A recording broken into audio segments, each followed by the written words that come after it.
Talk me through Tommy Petroro, who manages you. He looked angry, Tommy. I haven't spoken to him yet. I've just kept a distance from him this week. He didn't look happy. It was a trade that everyone thought was going to go through. He clearly thought it was going to go through. He thought it should have gone through.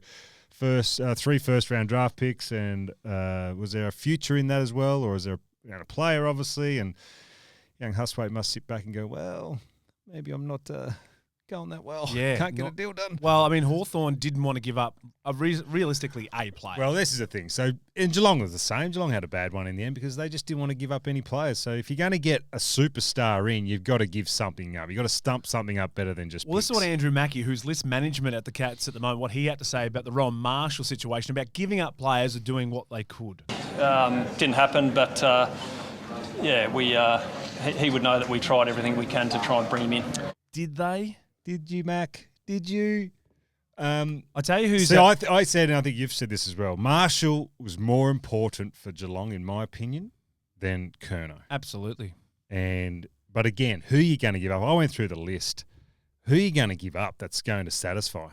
Who do you float up and it doesn't get done and they're okay to stay?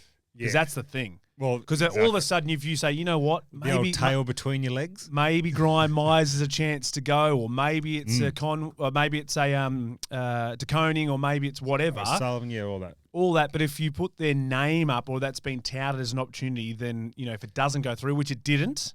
And here's the other one that people haven't spoken about.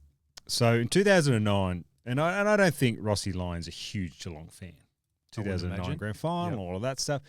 Why is Ross Lyon going to make Geelong one of the premiership favourites next year by giving them a star ruckman? Yeah. Like, why would he do that?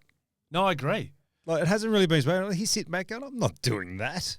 And in fact, for mine, I know Saints obviously did pick up a number of players, and well done to them. There's question marks on a couple in terms of how much impact they're going to have on St Kilda, but they've got themselves a group of players that have come to the club to improve them. But I think Marshall staying is as good as some of the things that they've done. So Marshall staying means they probably think to themselves, is King going to be a 22-game player? Mm-hmm. Well, over the last couple of years, he's proven no. So there's your insurance. Yep.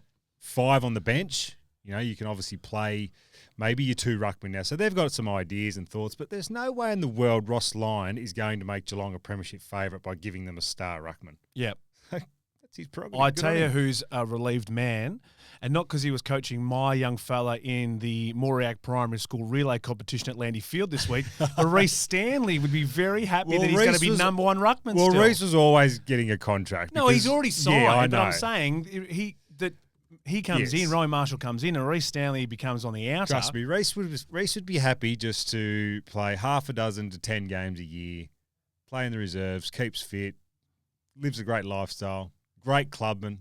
They had a win, by the way, and his young fella and my young fella, a couple of fellas, they won the relay. They're in the same relay team. They were in the same relay team. Did you have a dad's party after that? We did. We're having a break up this weekend, starting at Little Athletics in Moriac. No, we had against Anglesea Primary School, Ceres, and Winchelsea Primary School. So the competition was fierce and huge, I'm sure. Competition at Landy Field. There's about 600 kids all up in those 4 schools.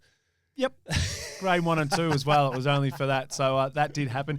Hey, we're going to get to your big hairy list. Some of the players had to go back with their tail between their legs. Yeah. We're going to speak, of course, about Zach Merrett. I'm a bit over it, but that has been happening. And lastly, we'll also talk about Tommy Bell-Chambers and his My crack boy Tommy this week at not only the Hawthorn Football Club, but you might have been involved again. Oh, how was I involved? That is coming your way. This is the warm-up with Worlo and Moons. We've got a big show with the weekend preview not too far away. Of course, our moment of madness, the big pipe. He's been up to great things again this week. And Moons' big hairy list up next.